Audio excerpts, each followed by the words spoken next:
John Bolton yesterday, our national security advisor, as you know, he announced that there are new sanctions on Venezuela, where the people are rising up to toss out this dictator, Nicolas Maduro, and the head of the National Assembly has been declared an interim president. We'll get back to that. But here's Bolton announcing these sanctions. We're going to announce sanctions against Petroleos de Venezuela, Sociedad Anima, or PDVSA, as it's known by its Spanish acronym, the state-owned oil monopoly. We have continued to expose the corruption of Maduro and his cronies, and today's action ensures they can no longer loot the assets of the Venezuelan people. We expect, and Secretary Mnuchin will go into this in more detail, that today's measure totals $7 billion in assets blocked today, plus over $11 billion in lost export proceeds over the next year.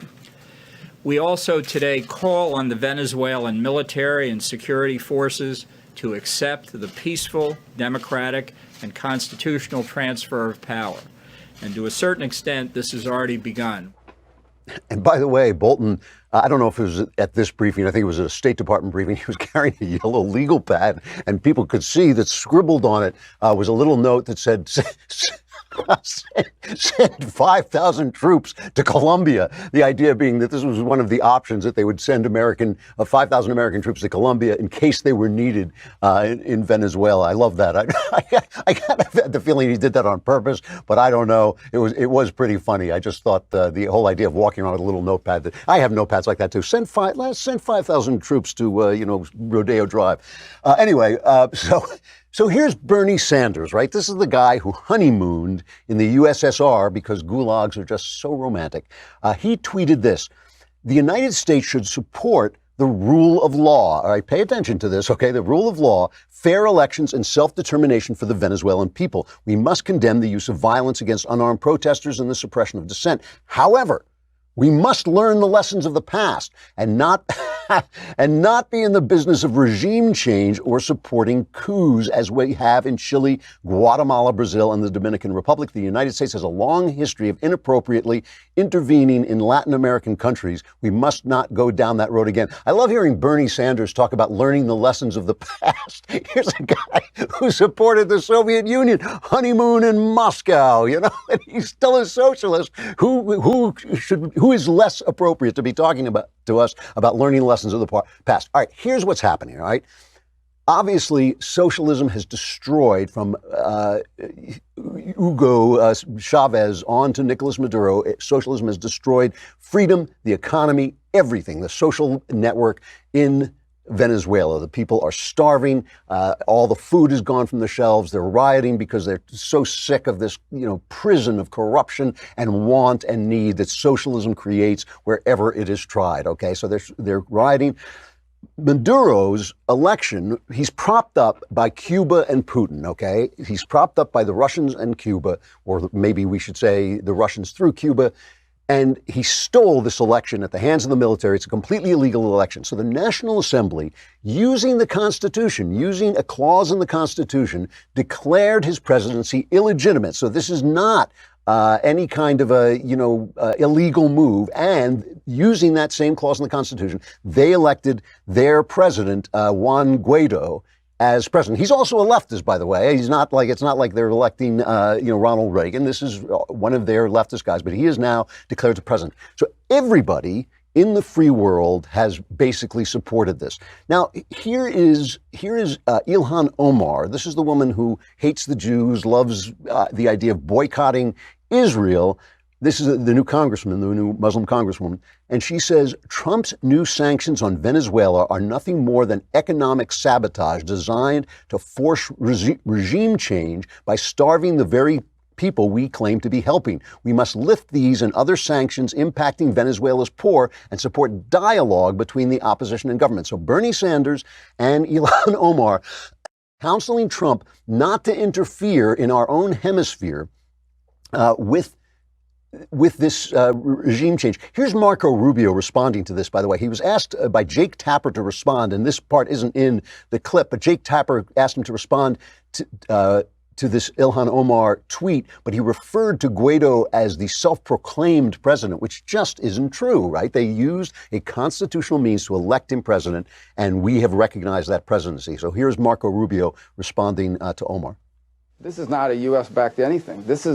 I didn't see any Americans in the street in Venezuela when hundreds of thousands, if not millions, of Venezuelans took to the streets on the 23rd. This is Juan Guaido and the National Assembly, which was lawfully elected under the Constitution of Venezuela. By the way, a constitution put in place by Hugo Chavez. They followed the Constitution that said the election in January was invalid. The swearing in January was invalid because the election that put Maduro there was invalid.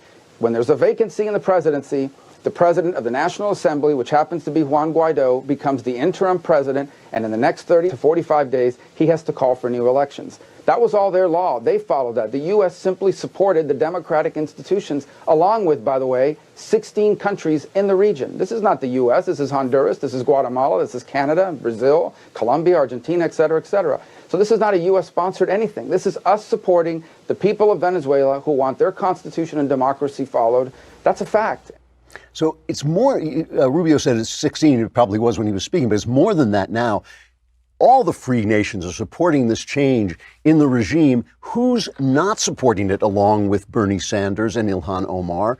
The people not supporting it, the people who don't support it are Russia, China, Iran, Cuba, Turkey, Nicaragua, and Hezbollah. All the fascists everywhere are supporting Maduro, and that's the guy that Bernie Sanders wants us to keep our hands off of, because God forbid we should interfere anywhere. I mean, we haven't interfered anywhere, actually. We're just basically supporting the Venezuelan people and their government and their constitution. Dick Durbin, a Democrat, obviously went down there, and he supports regime change, and he was then attacked by Ro Khanna, a California Democrat, who wrote, with respect to Senator Durbin, the U.S. should not anoint the leader of the opposition in Venezuela. Again, we're not doing that. They did it during an internal polarized conflict. Let us support Uruguay, Mexico, and the Vatican's efforts for a negotiated settlement and end sanctions that are making the hyperinflation worse. It has nothing to do with us. This has to do with their stupid socialism. Guess who retweeted that tweet? Our old friend Alexandria Occasional Cortex. She retweeted that. So you've got all these people on the left, right? And by the way, you know, I don't know whether military action is wise and how far we want to go into interfering with this. John Bolton says he thinks the military are not backing Maduro, but I think that's pretty complicated, because it's almost certain that under Maduro, the military has committed atrocities that they don't want to be held responsible for if there is a change in government. So I'm not sure what side the military is going to be on. They'll probably want some kind of immunity, and that could lead to more corruption. It's a complicated situation. But here's the thing. All of the left, all these guys, these clowns who have been made stars by the American media, Bernie Sanders, AOC, all these people that the American media supports, they are basically saying hands off Maduro. That is what they're saying. There's no way around this. Walter Russell Mead, who I've touted him a couple times on this podcast, he is the new kind of foreign affairs writer for the Wall Street Journal. I think he's like the new Charles Krauthammer. I think he's a brilliant, brilliant guy. He writes a column today where it just opens with a great line. It's called "Maduro is Putin's Man in Caracas." And he starts out by saying, during the Cold War, Moscow supported the Latin American left because it naively thought communism was the wave of the future. These days, a more cynical Kremlin supports the Latin left because it knows it will fail. So this is really important. You know how Lenin called American supporters of the Soviet Union, he called them useful idiots? He was referring to Bernie Sanders. I mean, that is basically who he meant. Bernie Sanders is a useful idiot because Bernie Sanders is still living in the world where the socialist revolution is going to make everything great. What he doesn't understand is everywhere that socialism makes even the pretense of working, it's because it is supported by the capitalism of the United States. Everywhere the socialism seems to work, where there's socialized health care, where there's all kinds of socialized programs, it is because we have the military that defends them, and they don't have to pay for that military, and we pay those higher medical prices, which make research and development possible, and they don't get the research research and development benefits that we get. We get all those medicines because we pay so much for them, because we have to make up for the fact that they're not paying for them. So everywhere there's socialized life in Europe and Scandinavia, it is supported and subsidized by the United States of America, okay? So it's all an illusion everywhere. Everywhere the socialism seems to work, it's all an illusion. But what Mead is saying is Putin knows this. He knows it's going to fail. He's seen socialism. He has seen communism. He's seen it fail. He's a very cynical guy. He's a gangster czar. That is what he is. He's the gangster czar of Russia. I don't even know how to comment on that, because maybe that's what Russia wants at this point. They're a very broken society, destroyed by not just the czar, but destroyed by communism. But here's the thing. So why is he propping up Maduro? Why is Putin propping him up? Because he wants him to fail, because under Maduro, the Venezuelans, they have the largest oil reserve, larger oil reserves than Saudi Arabia. But in December, they produced only 1.15 million barrels a day, a third of what they were pumping at their peak, right? Because production always breaks down under socialism for a million reasons I won't go into right now, but it always breaks down. That's great for Putin. Why? Because he lives on oil prices. He is a top of a petro tyranny. So he loves it that they're not producing oil. The same reason he hates it that we're producing so much energy now, because that really threatens him. The fact that Trump has unleashed the energy, the fracking, and all the ways we're producing energy, Putin hates that. So the important things, Trump is really undermining Putin, while Putin is happy for Venezuela to fail. Also, because he wants to take back land that has been lost by the Soviet Union, he wants us busy dealing with crisis in our hemisphere. And he loves the fact that as socialism destroys Venezuela, refugees are going to pour out of that country. And because we've got a left here that will not support border security, that's going to cause us so much problems that we won't be able to pay attention to what he's doing overseas. So meanwhile, what are we talking about? Oh my gosh, the Trump campaign contacted Roger Stone, because Roger Stone, who's a braggart, bragged that he knew something about WikiLeaks. So obviously Trump didn't know anything about WikiLeaks. So why are they investigating him in the first place? That's what we're talking about. That is what we're talking about. While Putin maneuvers with the expertise of an old chess player, he maneuvers our hemisphere into chaos through socialism, which he knows will fail. Who doesn't know it will fail? Our left. Our left. Kamala Harris has announced to run for the presidency, and she is bringing the full socialist agenda. She wants Medicare for all, which is socialized health care. I don't know why they even call it that. It's ridiculous.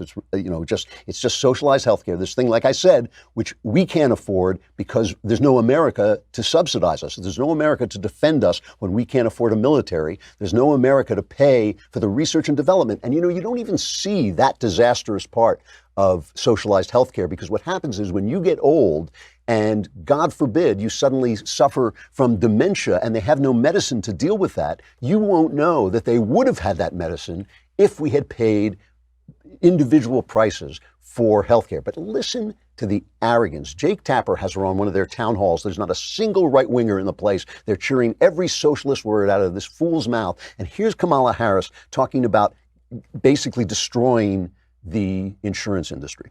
To reiterate, you support the Medicare for All bill, I think initially co-sponsored by Senator Bernie Sanders. You're also a co-sponsor on it. I believe it will totally eliminate private insurance.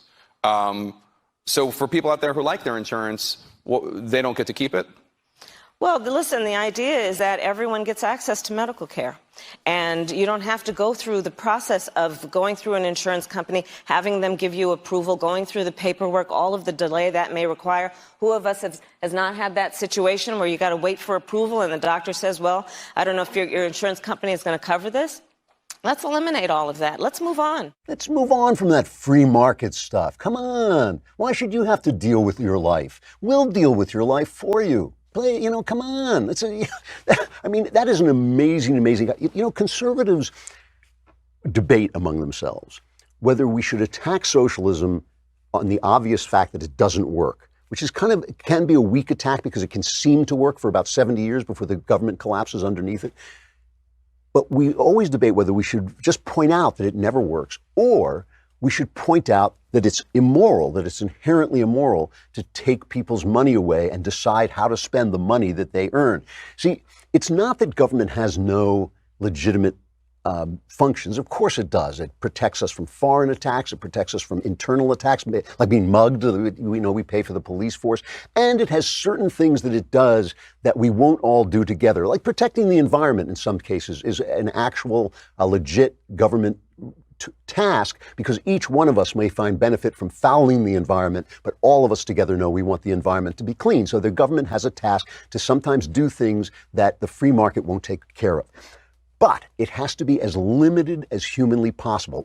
Why is this? The thing is, the morality, the immorality of socialism, the inherent immorality of socialism, and the fact that socialism doesn't work are connected.